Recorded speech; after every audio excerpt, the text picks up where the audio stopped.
Sa ilalim ng nakakapasong sikat ng araw sa gitna ng magulong lungsod, isang dalagitang nag-aaral sa senior high school na nagngangalang Rina ang pinahinto ng dalawang pulis na tiwali. Mula sa simpleng pag-inspeksyon ng lisensya at rehistro, ang sitwasyon ay nauwi sa isang bangungot na puno ng karahasan at pananakot, na siyang nagdawit sa pangalan ng isang mataas na opisyal ng pulisya, si Police Colonel Dante Silang. Ang masaklap na sinapit ni Rina ay nagbukas ng pinto sa isang madilim na sabwatan, isang mundong puno ng lihim at panganib na iayanig sa buong syudad. Ito ang kwento ng pakikibaka ni Rina at ng kanyang ate na si Tanya sa paglaban sa isang sistemang buktot at mapang-api. Napakainit ng tanghaling iyon, tila ba nag-aapoy ang buong kamay nilaan. Walang awa ang pagbayo ng araw na ginagawang isang nagbabagang pugon ang mga kalsadang siksikan sa sasakyan. Kumikinang ang itim na aspalto, nakakasilaw sa mata. Ang alinsangan ay tumatalbog mula sa matatayog na gusali na nakahanay sa kahabaan ng Commonwealth Avenue na nagpaparamdam na tila kumukulo ang hangin. Ang mga busina ng sasakyan ay nagsasagutan sa isang nakabibinging simponya. Ang mga jeepney ay humihinto kung saan-saan upang magsakay at magbaba ng pasahero, habang ang mga nagtitinda sa bangketa ay nagtitiis sa ilalim ng mga luma at maruruming trapal na halos matunaw na sa tindi ng sikat ng araw. Sa gitna ng kaguluhang ito na hindi natitinag, si Rina, isang 17 taong gulang na estudyante, ay minamaneho ang kanyang puting Vespa, ang kanyang matapat na kasama sa araw-araw na paglalakbay. Maingat niyang isinisingit ang kanyang scooter sa pagitan ng mga sasakyan, ang ugong ng makina nito ay isang pamilyar na tunog na sumusuong sa alon ng init na bumabalot sa kalsada. Ang kanyang tuwid na buhok na abot hanggang balikat, na nakapusod ng simple, ay bahagyang basa na ng pawis at dumidikit sa kanyang pisngi, nagpapahiwatig ng kanyang pagod ngunit hindi nababawasan ang kanyang natural na ganda. Ang kanyang unipormeng puting blusa at asul na palda ay basang-basa na rin ang pawis, bumabakat sa kanyang payat na katawan na tila nagpapatunay kung gaano kainit ang tanghaling iyon. Ang kanyang asul na palda ay iwinawagayway ng hangin mula sa mga dumaraang sasakyan. Ang kanyang puting medyas ay nagsisimula ng mag-iba ng kulay dahil sa alikabok ng syudad, at ang kanyang itim na sapatos ay matatag na nakatapak sa pedal ng Vespa. Kahit na pinapawisan at nainitan, ang tingin ni Rina ay diretso sa daan, puno ng determinasyon. Alam niya kung saan siya pupunta, at hindi ito isang ordinaryong biyahe lamang. Patungo siya sa Camp Karingal, ang punong tanggapan ng pulisya sa Quezon City, kung saan naghihintay ang isang lalaking nagngangalang Colonel Dante Silang, ang taong naging sentro ng malaking problema sa kanyang buhay. Subalit, ang kanyang paglalakbay ay hindi naging madali. Sa gitna ng ingay ng mga sasakyan, ng mga makinang nag-uunahan sa kalsada, biglang natigil ang takbo ni Rina. Sa gilid ng kalsada ay nakatayo ang dalawang lalaking matatangkad at malalaki ang katawan. Ang kanilang mga mukha ay matitigas na parang bato, at ang kanilang kilos ay puno ng kayabangan. Hindi sila ordinaryong pulis, sila ay mga kilalang kikotong kopi na matagal nang kinatatakutan sa mga kalsada ng syudad, sina F.E. Isaberto Reyes at Estatlo Cardo de Malanta. Ang kanilang kulay tsokoleteng uniforme ay bahagyang gusot, ngunit nagbibigay pa rin ito ng huwad na otoridad. Nakatayo sila na nakahalukip-kip, pinagmamasdan ang bawat motorista na dumadaan na parabang namimili ng bibiktimahin. At ang kanilang mga mata ay tumama mismo kay Rina, na tila sinasadyang hintayin ang kanyang pagdating. Naramdaman ni Rina ang pagbilis ng tibok ng kanyang puso. Ang init ng paligid ay nahaluan ng kaba. Dahan-dahan niyang binagalan ang takbo ng kanyang Vespa, sinusubukang manatiling kalmado kahit na ang tingin ng dalawang lalaki ay tumutusok na parang balaraw. Humakbang si Berto. Ang kanyang matangkad na katawan ay tila humaharang sa sikat ng araw. Samantala, si Cardo ay nakatayo na nakapamiwang, handang harangin ang Vespa anumang oras. Tila ba ang buong Commonwealth Avenue ay pag-aari nilang dalawa? Sa isang iglap, ang ingay ng syudad ay tila humina sa pandinig ni Rina. Ang tanging naririnig na lang niya ay ang kabog ng kanyang dibdib, ang unti-unting paghinto ng makina ng kanyang Vespa, at ang matatalim na tingin na puno ng pananakot mula sa dalawang unipormadong lalaki sa kanyang harapan. Mula sa sandaling iyon, alam niyang hindi na magiging pareho ang kanyang paglalakbay. Sa simula, sinubukan ni Rina na manatiling mahinahon kahit na kumakaripas ang tibok ng kanyang puso. Si Berto, na may malaking katawan, ay lumapit at inilahad ang kamay, hinihingi ang kanyang lisensya at rehistro.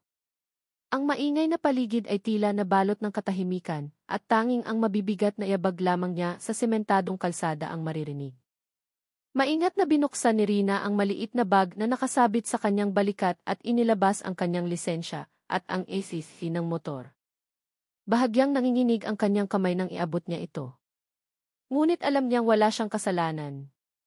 Kumpleto ang kanyang mga papeles, walang dahilan para siya ay hulihin.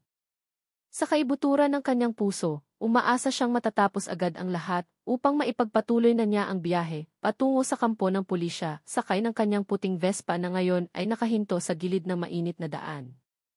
Ngunit ang ekspresyon sa mukha ni Berto ay biglang naging mapanukso. Sa isang matalim na tingin, itinaas niya ang mga dokumento at malakas na sinabi, "Nagpapatakbo ka ng matulin kanina, ano? Pampublikong daan ito, hindi karerahan." Ang kanyang boses ay umalingaw-ngao sa gitna ng siksikang trapiko, na naging dahilan upang mapalingon ang ilang motorista sa kanilang direksyon. Natigilan si Rina, hindi makapaniwala sa akusasyon. Sinubukan niyang ipagtanggol ang sarili, ipaliwanag na normal lang ang bilis ng kanyang takbo. Ngunit natigil ang lahat ng kanyang sasabihin nang makita niya ang malamig na mukha ni Berto. Tila napagdesisyonan na nitong siya ay may kasalanan bago pa man siya magsalita. Ang kanyang tapang ay sinusubok sa gitna ng init na lalong nagpapahirap sa kanyang katawan.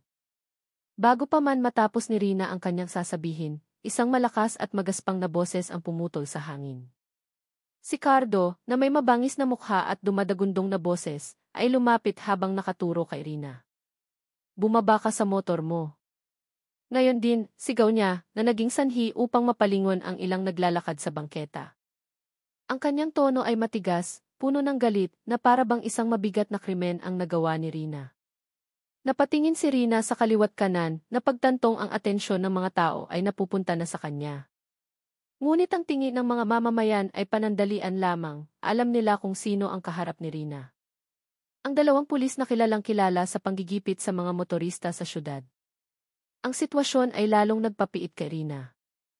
Hindi nagbigay ng pagkakataon si Cardo. Sa isang marahas na kilos, bigla niyang hinablot ang susi ng puting Vespa ni Rina mula sa manibela. Inagaw niya ito ng walang anumang babala. Ang maliit na kalansing ng susi ay lalong nagpasikip sa dibdib ni Rina. Dahan-dahan siyang bumaba mula sa kanyang motor.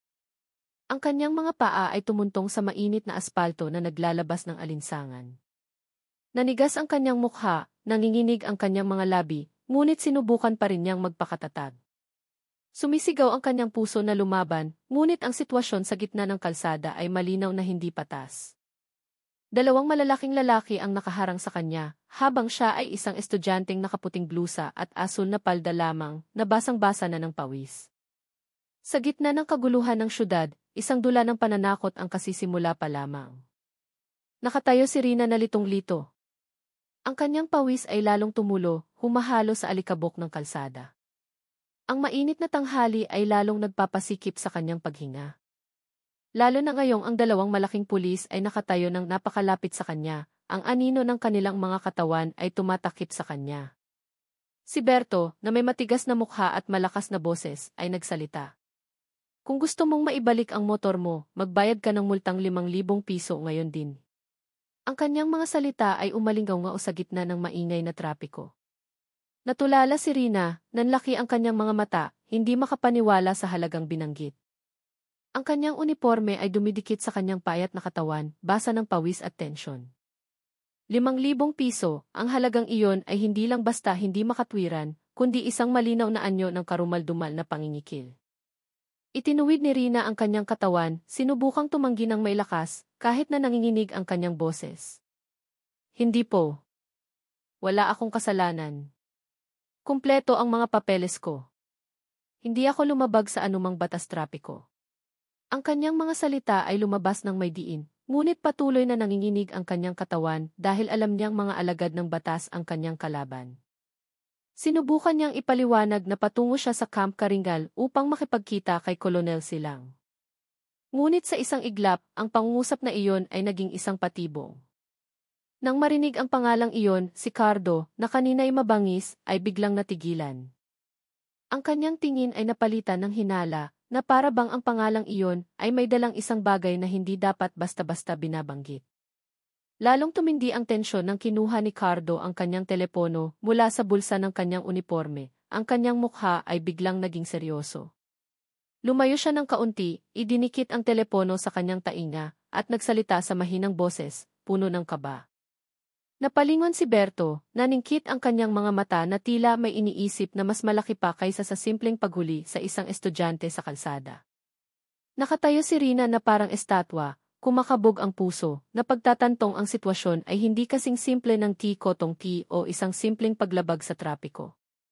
Mayroong isang bagay na mas malalim, isang bagay na nakatago sa likod ng pangalan ni Colonel Silang, ang taong dapat sana niyang makaharap sa tanghaling iyon.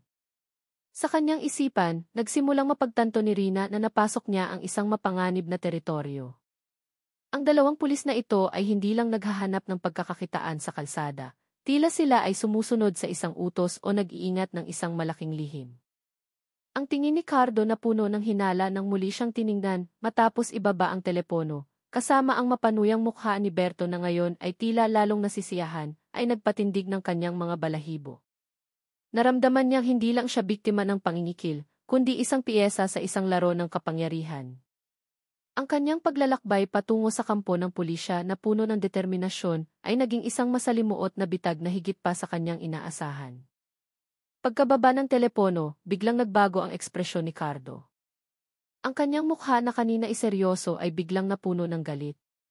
Walang anumang babala, itinaas niya ang kanyang malaking kamay at malakas na sinampal ang pisngi ni Rina.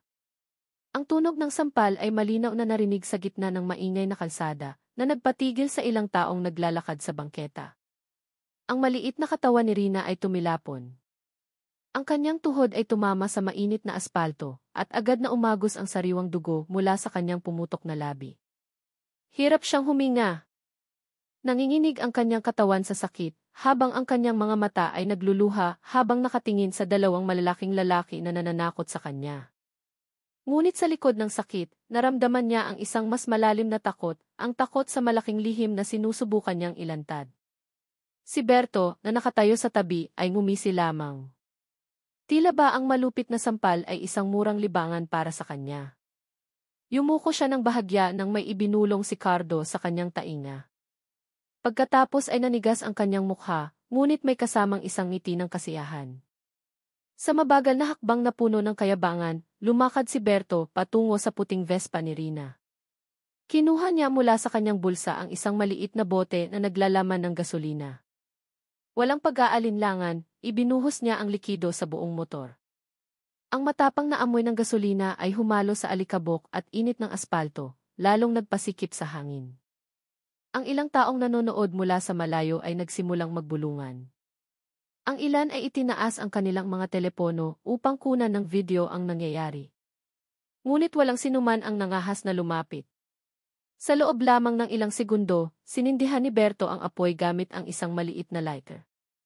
Agad na ang puting Vespa na matikas na kasama ni Rina sa kanyang paglalakbay ay naging isang naglalagablab na apoy. Narinig ang maliliit na pagsabog. Itim at makapal na usok ang umakyat sa langit sa ilalim ng nakakapasong sikat ng araw, na nakakuha ng atensyon ng mas maraming tao. Napahiyaw si Rina. Ang kanyang mga luha ay humalo sa dugo sa kanyang pisngi. Para sa kanya, ang motor na iyon ay hindi lamang isang sasakyan, kundi ang tanging matapat na kaibigan na sumama sa kanya sa mga mabibigat na araw. Ngayon, sa isang iglap, lahat ay nasunog dahil sa kalupitan ng dalawang alagad ng batas na walang puso. Ngunit hindi pa doon natapos ang kanyang pagdurusa. Habang nakasubsob pa siya sa mainit na aspalto, sinipa siya ni Berto sa tiyan, na naging sanhi ng kanyang matinding pag-ubo. Sumunod na sumipa si Cardo sa kanyang mga binti, dahilan para gumulong ang kanyang katawan sa gilid ng daan.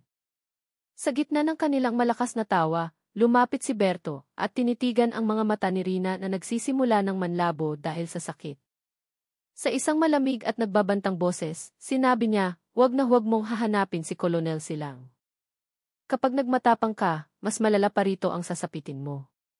Ang mga salitang iyon ay tumama sa kaluluwa ni Rina ng mas malakas kaysa sa anumang suntok. Tila ba pinatutunayan nito na ang karahasan ay hindi lamang dahil sa isang paglabag sa trapiko, kundi isang matinding babala mula sa isang bagay na mas malaki. Ang bugbog saradong katawan ni Rina ay naiwang nakahandu sa isa gilid ng daan. Ang ilang mamamayan na kanina'y takot na nanonood mula sa malayo ay nagsimulang lumapit matapos umalis sina Berto at Cardo na may kasamang mapanuyang tawa. Nakita nila ang dalagitang nakauniporme na hindi na makatayo. Ang kanyang mukha ay puno ng pasa, ang kanyang labi ay putok at duguan, at ang kanyang uniporme ay marumi, puno ng alikabok at mansa ng dugo. Nagmamadali, dalawang motorista ang huminto at tumulong na buhatin ang katawan ni Rina papasok sa isang owner-type jeep na nagkataong dumaan.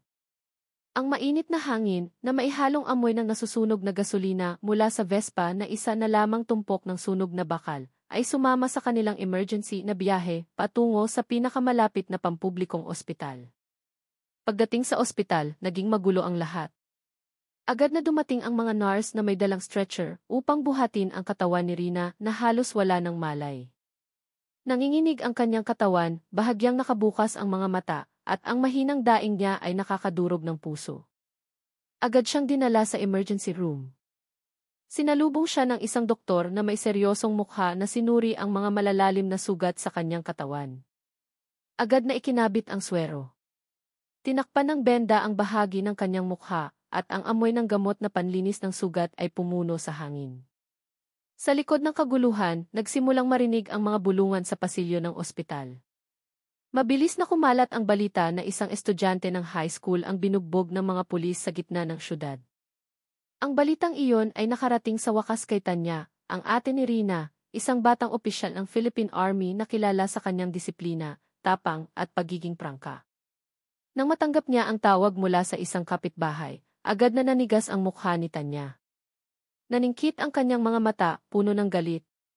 Walang pag-aalinlangan, nagmadali siyang pumunta sa ospital, suot pa rin ang kanyang unipormeng pangserbisyo. Sa buong biyahe, ang kanyang isip ay nag-aalab sa galit, pag-aalala, at kaba. Hindi siya makapaniwala na ang kapatid na palagi niyang pinoprotektahan ay naging biktima ng kalupitan ng mga taong dapat sana inagpoprotekta sa mamamayan. Pagpasok niya sa silid ng ospital, natigilan si Tanya. Nakita niya si Rina na nakahigang mahina. Ang swero ay nakatusok sa kanyang kamay. Ang kanyang mukha ay puno ng pasa at sugat, at ang kanyang mga labi ay namamaga. Ang puso ng isang ate at sundalo ay gumuho. Isang halo ng kalungkutan at galit na hindi mapigilan ang kanyang naramdaman. Ngunit pinanatili ni Tanya ang kanyang kahinahunan. Lumapit siya, marahang hinawakan ang kamay ng kanyang kapatid, at mahinang sinabi, "Nandito na ako, Rina. Sabihin mo sa akin ang lahat." Ang kanyang tingin ay matatag, puno ng pangako. Tila ba nanumpa siya sa kanyang sarili. Kung sino man ang gumawa nito sa kanyang kapatid, kailangan nilang pagbayaran ito ng mahal. Sa loob ng silid ng ospital na amoy gamot at antiseptiko, mabigat ang pakiramdam. Nakahiga si Rina sa kama, ang mukha ay may mga benda.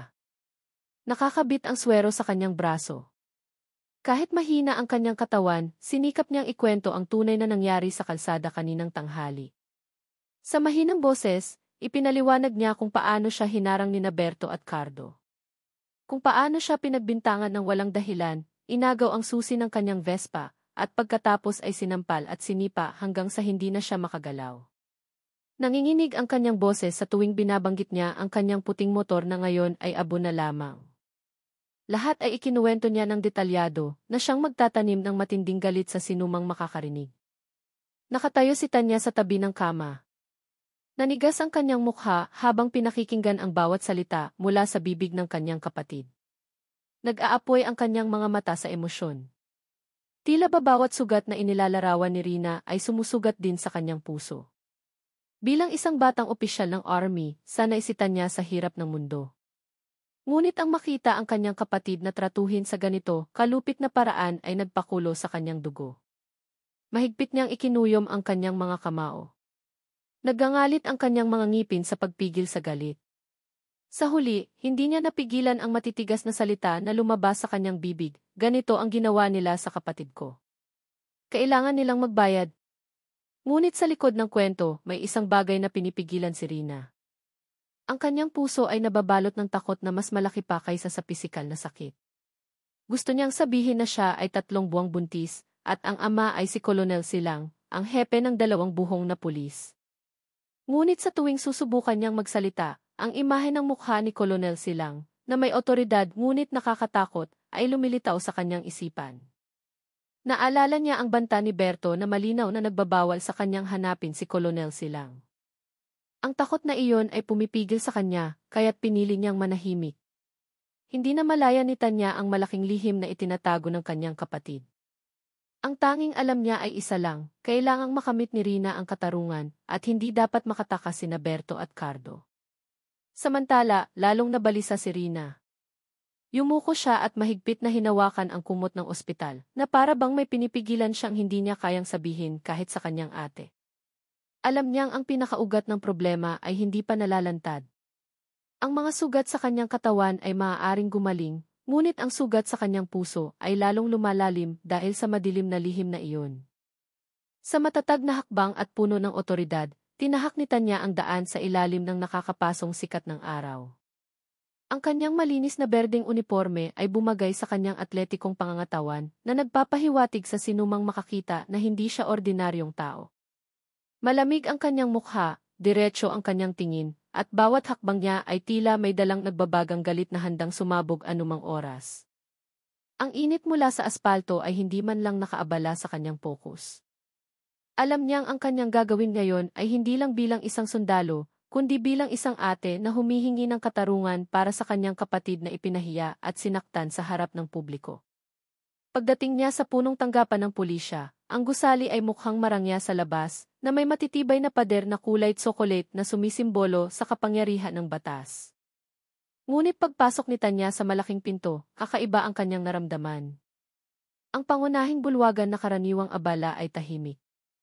Ilang pulis ang sumulyap sa kanya at agad na yumuko, na tila ayaw masangkot. Ang mga tinging iyon ay hindi tingin ng paggalang, kundi tingin ng pagkailang.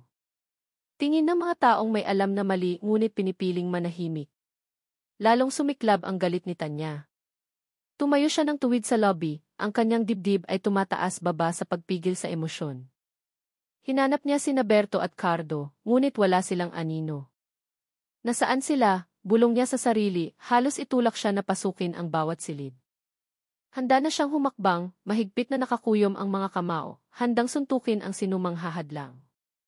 Bawat segundong lumilipas ay lalong nagpapaliyab sa apoy sa kanyang dibdib. Wala na siyang pakialam kung ito ay isang istasyon ng pulis. Para sa kanya, ito ay pugad ng mga nagtatakip sa kabulukan. Sakto noong hahakbang na si Tanya, isang malalim na boses ang bumasag sa katahimikan. Mula sa isang silid ay lumabas ang isang lalaking nasa katanghaliang gulang, nakasuot ng kumpletong uniforme na may matataas na ranggo na kumikinang sa kanyang dibdib. Medyo malaki ang kanyang tiyan, ngunit mukha pa ring makisig. Makintab ang kanyang buhok, at ang kanyang mukha ay may otoridad ngunit tuso. Siya si Colonel Dante Silang, ang taong nasa tuktok ng kapangyarihan sa istasyong iyon. Sa mahinahong hakbang at isang bahagyang ngiti, lumapit siya kay Tanya. May maitutulong ba ako, ma'am? Tanong niya. Ang kanyang boses ay magalang, ngunit ang kanyang mga mata ay may itinatagong hindi mo mabasa. Mahinahon ang paglapit ni Colonel Silang. Bahagya siyang nakangiti, ngunit mahirap basahin ang kanyang mga mata. Tila ba ang kanyang magalang na anyo ay isang maskara na nagtatago ng isang bagay na mas madilim. Nilapitan niya si Tanya at inanyayahang umupo sa kanyang marangyang opisina. Ang kulay tsokoleteng pader ay sumasalamin sa maliwanag na ilaw, nagbibigay ng impresyon ng kapangyarihan. Ang amoy ng bagong timplang kape ay pumuno sa silid, na tila sinusubukang pagaanin ang tensyon. Si Tanya, kahit na puno ng galit, ay pinigilan ang sarili at umupo. Hinintay niya kung ano ang sasabihin ng hepe ng pulisya. Mula sa kanyang kilos, si Colonel Silang ay parang isang matalinong lider na handang ayusin ang anumang problema. Sa malalim at may otoridad na boses, pinakinggan ni Colonel Silang ang bawat detalye ng kwento ni Tanya. Tumango-tango siya, nagsisingit ng mga salitang tulad ng, "Naiintindihan ko, at huwag kang mag-alala, ako ang bahala." Sa huli, mariin niyang sinabi na siya mismo ang mananagot. "Huwag kang mag-alala. Ako ang magbabayad ng lahat ng gastusin sa ospital ng kapatid mo. Sisiguraduhin kong makukuha niya ang pinakamagandang pag-aalaga," sabi niya, na tila nagbibigay ng katiyakan. Para sa isang ordinaryong tao, ang kilos na iyon ay maaaring ituring na pagmamalasakit ng isang lider. Ngunit para kay Tanya, ang tono ng boses niya ay masyadong matamis para paniwalaan. Bahagyang kumalma si Tanya nang marinig ang pangakong iyon. Ngunit sa kanyang puso, nag-aalab pa rin ang hinala. Ang kanyang instinct bilang sundalo ay nagsasabing may itinatago ang lalaking ito. Masyadong magaling siyang magsalita, masyadong madaling umamin sa pagkakamali ng kanyang mga tauhan nang hindi nagpapakita ng tunay na galit. Dapat sana igalit na galit ang isang hepe kung ang kanyang mga tauhan ay gumawa ng isang malubhang pagkakamali. Ngunit si Colonel Silang ay tinakpan ang lahat sa pamamagitan ng pangakong magbabayad ng gastos sa ospital. Tila ba lahat ay maaaring ayusin sa pamamagitan ng pera? Tinitigan ni Tanya ang kanyang mukha, sinusubukang basahin ang ekspresyon sa likod ng kanyang ngiti. Ngunit ang nakita niya ay isang maskarang mahirap tanggalin. Samantala, sa ospital, nakarating kay Rina ang balita tungkol sa pangako ni Colonel Silang. Nanigas ang dalaga. Nanginginig ang kanyang katawan sa ilalim ng puting kumot. Tuloy-tuloy ang agos ng kanyang luha. Ang pangalang iyon, Colonel Silang, ang siyang pinagmulan ng lahat ng kasawian sa kanyang buhay. Siya ang taong dapat na managot hindi lang sa mga sugat sa kanyang katawan, kundi pati na rin sa madilim na lihim na kanyang itinatago, ang 3 buwang sanggol sa kanyang sinapupunan. Para kay Rina, ang balitang darating ang lalaking iyon ay tila isang bangungot na hindi pa natatapos. Isang madilim na anino na patuloy na bumabagabag sa kanyang buhay. Paglabas ni Tanya mula sa opisina ni Colonel Silang, na may matigas pa ring mukha, hindi niya inaasahan ang isang malakas na sipa na tumama sa kanyang likod. Tumilapon siya sa matigas na sahig ng pasilyo ng istasyon. Ang tunog ng kanyang pagbagsak ay umalingaw-ngaw na nagpatumba sa ilang folder sa isang kalapit na mesa. Napadaing si Tanya. Ngunit bago pa siya makabangon, isang mapanuyang tawa ang narinig niya. Nakatayo si Berto sa likuran niya na may ngiti ng kasiyahan. Tila ba ang pag-atake ay isang anyo ng pang-iinsulto na matagal na niyang pinlano. Ang malaking katawan ni Berto ay humarang sa liwanag mula sa bintana, lumilikha ng isang madilim na anino na bumalot kay Tanya na nakahandusay pa rin. Hindi pa siya nakakahinga, pumasok si Cardo ng may marahas na hakbang. Walang sabi-sabi, hinawakan niya ang buhok ni Tanya. Pagkatapos ay kinalagkad siya palabas na parang isang walang halagang bagay. Ang tunog ng sapatos ni Tanya na kumakaluskos sa sahig ay nag-iwan ng bahid ng dugo mula sa kanyang labi na pumutok dahil sa pagbagsak. Ang ibang mga pulis na nakakita sa pangyayari ay yumuko lamang, nagkunwaring abala sa kanilang mga dokumento. Walang nangahas na pigilan ang brutal na kilos ng 2 pulis. Alam nilang ang paglaban kina Berto at Cardo ay katumbas ng pagpapakamatay sa kanilang karera, dahil sa likod nila ay nakatayo ang malaking pangalan ni Colonel Silang. Sa labas ng istasyon ng pulis, mas kapansin-pansin ang eksena. Dose-dose ng mga mamamayan na nagkataong nasa paligid ay natigilan ng masaksihan ang isang babaeng nakaunipormeng sundalo na brutal na kinakaladkad ng 2 malalaking pulis. Ang ilan ay agad na itinaas ang kanilang mga telepono, kinukunan ng video ang pangyayari mula sa iba't ibang anggulo. Kumalat ang mga bulungan ng takot sa gitna ng mga tao. Ngunit, kahit na malinaw na nakukunan ng video, walang sinumang nangahas na lumapit. Lahat ay nanonood lamang ng may kaba, takot na maging susunod na biktima kung makikialam. Ang eksenang iyon ay naging isang trahedyang palabas na tila ipinapakita ang tunay na mukha ng batas sa syudad. Ang batas na maaaring yurakan ng mga nasa kapangyarihan. Si Tanya, kahit nabugbog sarado at duguan ang mukha, ay sinubukang pigilan ang pagsigaw sa sakit. Bawat sipa ni Berto sa kanyang tiyan, bawat malakas na suntok ni Cardo sa kanyang mukha, ay lalong nagpapaliyab sa galit sa kanyang dibdib. Narinig niya ang malakas na sigaw ni Cardo, kung magmamatapang ka, ang sasapitin mo ay tulad ng sa kapatid mo. Ang banta na iyon ay tumusok sa kanyang puso, hindi para takutin siya, kundi para pag-alabin ang mas malaking apoy ng paglaban. Sa likod ng kanyang mga mata na nagsisimula ng manlabo dahil sa mga sugat, mayroong isang bakal na determinasyon na hindi siya kailanman yuyuko sa pang-aapi. Puno ng sugat ang katawan ni Tanya, duguan ang kanyang mukha, at hirap siyang huminga. Ngunit sa gitna ng sakit, dahan-dahan niyang itinayo ang kanyang sarili. Itinukod niya ang 2 kamay sa lupa bago tuluyang tumayo ng may ibang tingin. Ang mga matang kanina inanlalabo ay naging matalim, puno ng nag-aalab na paglaban. Ang kanyang aura bilang sundalo ay lumabas ng malakas na nagpatindig ng balahibo sa mga taong kanina inaawa lamang. Ang sakit ay hindi nahadlang kundi gatong para lumaban. Ang kanyang katawan na kanina iinaapi ay tumayo ng matikas, tulad ng isang mandirigma sa gitna ng labanan. Sa isang nakakagulat na bilis, humakbang si Tanya at sinuntok ang mukha ni Berto gamit ang kanyang kanang kamao na puno ng lakas. Ang tunog ng suntok ay malakas, na nagpatumba kay Berto at agad na tumalsik ang dugo mula sa kanyang ilong. Ang mga taong nanonood ay napasigaw ng bahagya, hindi makapaniwala na isang babae ang lumalaban sa dalawang malalaking pulis ng buong tapang. Si Berto, na karaniwang mayabang, ay nanghina, tinatakpan ang kanyang ilong habang umuungol. Hindi tumigil doon si Tanya. Nang subukang sumugod ni Cardo, sinalubong niya ito ng isang malakas na tulak. Tumilapon ang katawan ni Cardo at bumangga sa bakod ng istasyon na nagpatumba sa bakal na bakod. Nagulat ang mga tao. Nanginginig ang mga kamay ng ilan na kumukuha ng video. Hindi pa sila nakakita ng sinumang lumaban kina Berto at Cardo, lalo na isang babae. Ang kapaligiran na puno ng takot ay napalitan ng mga pigil na sigaw ng paghanga. Nagbulungan ang mga tao, ang ilan ay humanga, ang ilan ay natakot sa ganti. Ngunit isang bagay ang malinaw, ang tapang ni Tanya ay nag-alab sa kanilang diwa na matagal nang nanahimik. Sa gitna ng init ng syudad, ang anino ng isang batang opisyal na matapang na lumalaban sa mga tiwaling alagad ng batas ay naging simbolo ng paglaban. Tumingin si Tanya sa mga tao na may nag-aapoy na mata. Pagkatapos, ang kanyang boses ay dumagundong, "Hindi kami mga alipin ninyo." Kahit ang maliliit na tao ay kayang pabagsakin ang isang buktot na pamahalaan. Ang kanyang malakas na sigaw ay gumising sa kamalayan ng lahat ng nakarinig. Sina Berto at Cardo ay nakahandu sa isalupa, duguan at hiyang-hiya. Samantala, si Tanya ay nakatayo ng matikas sa harap nila.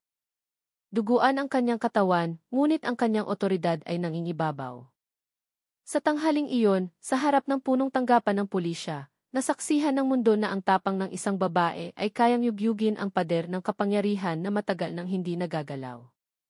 Matapos ang insidente ng paglaban ni Tanya, biglang nagbago ang sitwasyon sa harap ng istasyon ng pulis. Ang mga mamamayan na kanina itakot na nanonood ay nagsimula ng magsalita. Ang ilan sa kanila ay sumigaw na hindi ito ang unang beses na nangingikil sina Berto at Cardo. Lagi nilang pinapara ang mga tao ng walang dahilan. Laging humihingi ng libu-libong piso, sigaw ng isang lalaki mula sa mga tao. Ang sigaw na iyon ay sinundan ng iba pa, hanggang sa naging isang malakas na akusasyon. Ang pangalan ni Colonel Silang ay lumabas din, binanggit bilang ang taong nasa likod ng lahat ng madilim na gawain. Inakusahan ng mga tao na ang lahat ng tiko-tongki sa kalsada ay hindi lang gawa ng dalawang pulis, kundi utos mula sa mas mataas. Nakatayo si Tanya sa gitna ng mga tao. Ang kanyang mukha ay puno pa rin ng sugat, ngunit ang kanyang mga mata ay matalim na pinagmamasdan ang sitwasyon. Bawat pangungusap na lumalabas sa bibig ng mga tao ay lalong nagpapatibay sa kanyang hinala. Alam niyang hindi maaaring danasin ng kanyang kapatid ang ganoong kalupitan dahil lang sa papeles ng motor. Ito ay mas malaki pa. Ang mga salita ng maliliit na taong naglakas loob na magsalita ay parang mga piraso ng puzzle na nagsisimula ng mabuo. Lahat ay tumuturo sa iisang pangalan, Colonel Silang. Agad na naintindihan ng kanyang instinct bilang sundalo na ito ay isang sabuatan na hindi maaaring baliwaliwain. Ngunit sa likod ng malakas na boses ng mga tao, mayroon ding takot. Ang ilan ay bumubulong lamang, tinatakpan ang kanilang bibig matapos banggitin ang pangalan ni Colonel Silang, na tila alam ang panganib kung magsasalita sila ng sobra. Ang mga teleponong kumukuha ng video ay biglang ibinaba matapos makita ang ilang pulis na nagmamasid ng matalim. Ang maingay na kapaligiran ay biglang naging tensyonado na para bang may isang hindi nakikitang puwersa na sinusubukang patahimikin ang katotohanan. Naramdaman ni Tanya ang hanging iyon. Ang madilim na aura na bumabalot sa malaking gusali ay tila simbolo ng maruming kapangyarihan na protektado ng uniporme at ranggo. Sa kanyang puso, lalong naging kumbinsido si Tanya na ang problema ng kanyang kapatid ay dulo lamang ng isang malaking bundok ng yelo. Sina Berto at Cardo ay mga piyesa lamang, habang ang tunay na utak ay nagtatago sa likod ng malaking mesa at mataas na ranggo. Napagtanto niyang ang susunod na hakbang ay hindi lang paghingi ng katarungan para kay Rina, kundi ang paglalantad sa isang madilim na network na matagal nang nakaugat sa kapulisan. Ngunit alam din niyang habang mas malalim ang kanyang hinuhukay, mas malaki ang panganib na naghihintay. Ngunit para kay Tanya, walang atrasan. Pinasok na niya ang isang tunay na digmaan, ang digmaan laban sa isang sabuatan ng kapangyarihan. Sa tahimik na silid ng ospital, hindi na napigilan ni Rina ang bigat na bumabagabag sa kanya. Tuloy-tuloy ang agos ng kanyang luha, ang kanyang pag-iyak ay napipigilan sa lalamunan. Sa paos na boses, tinawag niya ang kanyang ate na nakaupo sa tabi ng kama. Ate, may kailangan akong sabihin, mahina niyang sabi. Tila ba bawat salita ay isang pabigat sa kanyang dibdib. Hinawakan ni Tanya ang kamay ng kanyang kapatid, tinitigan ng may pagmamahal at katatagan. Huminga ng malalim si Rina. Pagkatapos, sa nanginginig na labi, inamin niyang siya ay 3 buwang buntis. At ang ama ng bata ay walang iba kundi si Colonel Silang. Ang mga salitang iyon ay tumama sa silid na parang kidlat sa isang maaliwalas na araw. Tila gumuho ang mundo ni Tanya. Nanikip ang kanyang dibdib, nanlaki ang mga mata sa hindi paniniwala. Agad niyang binitawan ang kamay ni Rina. Lahat ng piraso ng puzzle ay biglang nagkadugtong-dugtong. Ang dahilan kung bakit naging brutal sina Berto at Cardo sa kanyang kapatid. Ang banta na huwag hanapin si Colonel Silang. Ang sobrang kalmadong kilos ng hepe. Lahat ay may katuturan na ngayon. Hindi ito simpleng problema sa kalsada, kundi isang sistematikong pagtatangka na pagtakpan ang malaking kahihiyan ng isang makapangyarihang opisyal. Yumuko si Tanya, pinisil ang kanyang noo. Sinusubukang tanggapin ang mapait na katotohanan. Lalong umiyak si Rina. Nanginginig ang kanyang katawan. Natatakot ako, ate. Natatakot ako na kapag nagsalita ako, papatayin nila ako, sabi niya habang tinatakpan ang mukha. Ang kanyang boses ay basag, puno ng trauma at takot. Bawat alaala ng madilim na gabing iyon kasama si Colonel Silang ay bumabagabag sa kanya, pumipigil sa kanyang magsalita. Ngunit ang mga sugat na natamo niya kina Berto at Cardo ay nagpagising sa kanya. Kahit manahimik siya, hindi siya magiging ligtas. Ang tanging pag-asa niya ay sabihin ang katotohanan sa taong pinagkakatiwalaan niya. Tumingin muli si Tanya sa kanyang kapatid. Ngayon, ang kanyang mga mata ay kumikinang sa galit. Nanigas ang kanyang panga. Mahigpit ang kanyang pagkuyom na tila handang durugin ang sinumang sumira sa karangalan ng kanilang pamilya. Rina, hindi ka nag-iisa. Hanggat nakatayo ako, hindi ko hahayaang saktan kanila ulit, mariin niyang sabi. Ang kanyang boses ay dumagundong sa maliit na silid. Sa kanyang puso, alam niyang ang tatahakin niya ay hindi na laban sa 2 pulis, kundi laban sa isang maruming sistema na direktang kontrolado ni Colonel Silang. Ang digmaan ay nagsimula na at handa si Tanya na lumaban hanggang sa huling patak ng kanyang dugo. Hindi na nahimik si Tanya matapos marinig ang pag-amin ng kanyang kapatid. Sa maingat ngunit determinadong hakbang, nagsimula siyang mag-imbestiga. Ginamit niya ang kanyang mga koneksyon sa militar, ang mga kasamahang mapagkakatiwalaan, upang maghanap ng impormasyon tungkol kay Colonel Silang. Ang mga natuklasan niya ay nagpakulo sa kanyang dugo. Si Colonel Silang ay hindi lang isang hepe ng pulisya, siya ay bahagi ng isang malaking sindikato na sangkot sa human trafficking at pagsasamantala sa mga kababaihan. Ang mga pangalan ng matataas na opisyal, mayayamang negosyante, at kilalang politiko ay kasama sa madilim na bilog na iyon. Lahat ay protektado ng kanilang posisyon at pera, kaya't halos hindi sila magalaw ng batas. Sina Berto at Cardo, na tila hari ng kalsada, ay mga maliliit na tauhan lamang sa malaking larong ito. Ang kanilang trabaho ay simple, takpan ang mga bakas, takutin ang mga biktima, at siguraduhing walang maglalakas loob na banggitin ang pangalan ni Colonel Silang. Sila ang mga maruruming kamay na ginagamit upang patahimikin ang maliliit na tao, habang ang kanilang amo ay komportabling nakaupo sa kanyang upuan, suot ang unipormeng puno ng bituin. Habang mas malalim ang paghukay ni Tanya, lalong naging malinaw na ang kanyang kalaban ay hindi na 2 tiwaling pulis, kundi isang sistema na ginagawang pundasyon ng kapangyarihan ang pang-aapi. Ang mas nakakatakot, bawat taong sumubok na lumaban ay laging nagtatapos sa trahedya. May aktivistang nawawala na lang. May mamamahayag na biglang itinigil ang kaso. Mayroon ding malinis na alagad ng batas na biglang inilipat o ikinulong sa mga gawa-gawang kaso. Ang pattern ay paulit-ulit na tila naging protokol na ng sindikato. Para sa kanila, ang pagtatakip sa katotohanan ang pangunahing prioridad, at lahat ng paraan ay legal para maprotektahan ang reputasyon ng mga malalaking tao sa likod nito.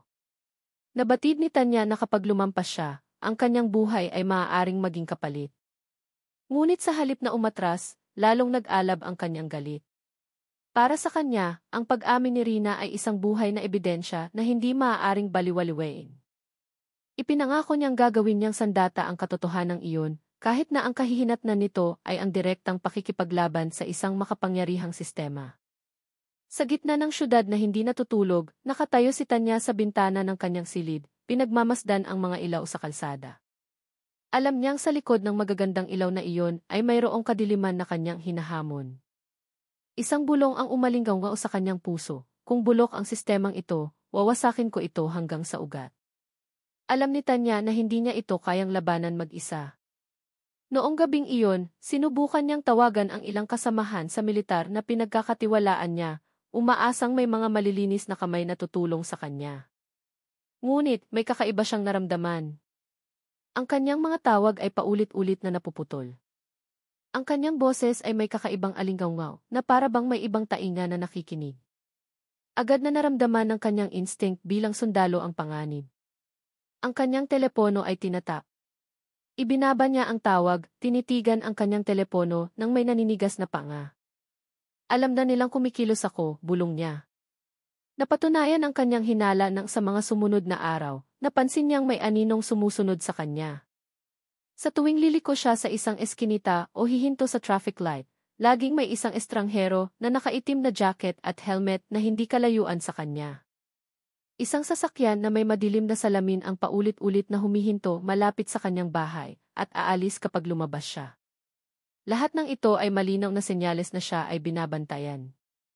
Ang pakiramdam na iyon ay parang isang tinik na nagpaalala sa kanya na bawat galaw niya ay hindi na malaya. Umabot sa sukdulan ang tensyon nang magkaroon ng tangkang pag-atake. Habang pauwi siya isang gabi, isang motorsiklo na mabilis ang takbo ang sumubok na banggain siya. Ang kanyang training ang nagligtas sa kanya. Tumalon siya at gumulong sa aspalto. Mabilis na dumaan ang motor at nawala sa isang kanto, nag-iwan lamang ng malakas na tunog ng tambutso. Ang mga taong nakakita ay sumulyap lamang at nanahimik na tila takot masangkot. Para kay Tanya, hindi ito isang babala, kundi isang tunay na pagtatangka na patayin siya. Ang sitwasyong iyon ay lalong nagpakumbinsi sa kanya na ang kapangyarihan ni Colonel Silang ay mas malalim pa sa kanyang inaakala. Hindi na ito usapin ng mga pulis kalsada, kundi isang malaking sindikato na kinabibilangan ng mga politiko, negosyante, at iba pang may pera at kapangyarihan. Tumingin si Tanya sa salamin noong gabing iyon. Nakita niya ang kanyang mukhang puno ng sugat, at bumulong sa sarili ng may diin, kung akala nila titigil ako, nagkakamali sila. Hindi ako aatras. Sa likod ng madilim na anino ng syudad, isang bagong laban ang nagsimula at handa si Tanya na bayaran ang anumang halaga. Isang araw, paglabas ni Tanya mula sa isang lihim na pakikipagpulong sa isa sa kanyang mga kasamahan, may nakita siyang hindi pangkaraniwan sa kanyang service vehicle. Isang itim na sobre ang maayos na nakasingit sa ilalim ng wiper ng kanyang sasakyan, na tila sinadyang ilagay doon para makuha ang kanyang atensyon. Agad na naging alerto ang kanyang instinct bilang sundalo. Tumingin siya sa kaliwat kanan, tinitiyak na walang kahina-hinalang tao sa paligid. Ang maingay na hapon ay biglang naging nakakakilabot. Tila ba bawat estranghero sa mga tao ay maaaring bahagi ng network na nagmamanman sa kanya. Maingat niyang binuksan ang sobre sa loob ng sasakyan, at ang nakita niya ay nagpatigil sa kanyang paghinga. Sa loob ng sobre ay may mga litrato ni Rina kasama si Colonel Silang sa isang marangyang villa sa labas ng syudad. Ang mga litrato ay kuha mula sa isang tagong anggulo, nagpapakita ng isang pagsasamang hindi maikakaila. Mukhang takot at nakakulong si Rina, habang si Colonel Silang ay nakatayo sa tabi niya na may ngiti ng tagumpay. Kasama ng mga litrato ay may mga dokumento ng malalaking transaksyon ng pera, ebidensya ng daloy ng pondo na nag-ugnay kay Colonel Silang sa mga maruruming gawain. Bawat piraso ng papel ay isang bala, sapat na para wasakin ang karera ng isang hepe ng pulisya, Ngunit sapat din para sirain ang buhay ng isang dalagita kung ilalabas sa publiko. Ngunit ang talagang nagpatigas sa dugo ni Tanya ay isang maikling sulat na nakatupi sa pagitan ng mga dokumento. Isang magaspang na sulat kamay na may pulang tinta ang nagsasabing, kung patuloy kang lalaban, hindi na kailanman magiging ligtas ang kapatid mo sa aming mga kamay. Ang mga salitang iyon ay tumusok ng malalim sa kanyang kaluluwa, mas matalim kaysa sa anumang patalim. Hinawakan ni Tanya ang sulat ng may nanginginig na kamay. Nanigas ang kanyang panga at kumislap sa galit ang kanyang mga mata. Ang banta na ito ay hindi lang patunay ng kanilang kapangyarihan, kundi isang babala na handa nilang gamitin si Rina bilang hostage para patahimikin siya. Nang hapong iyon, sa likod ng salamin ng sasakyan na nag-uumpisa ng mamuo ng hamog, tinitigan ni Tanya ang langit na unti-unting namumula. Ang madilim na anino ng matatayog na gusali ay tila mga higanting nagmamasid sa bawat hakbang niya. Nabatid niyang ang sabwatang ito ay mas mapanganib pa kaysa sa kanyang inaakala. Ngunit, ang banta na iyon ang lalong nagpatibay sa kanyang determinasyon. Sa isang matatag na bulong ng kanyang puso, ipinangako niyang hindi siya aatras. Nagtapos ang kwentong ito na mahigpit na hawak ni Tanya ang itim na sobre, nakatingin sa papalubog na araw na may tinging puno ng paglaban. Habang ang anino ng madilim na kapangyarihan ay lalong kumakapit, nag-iiwan ng isang nakabiting wakas, puno ng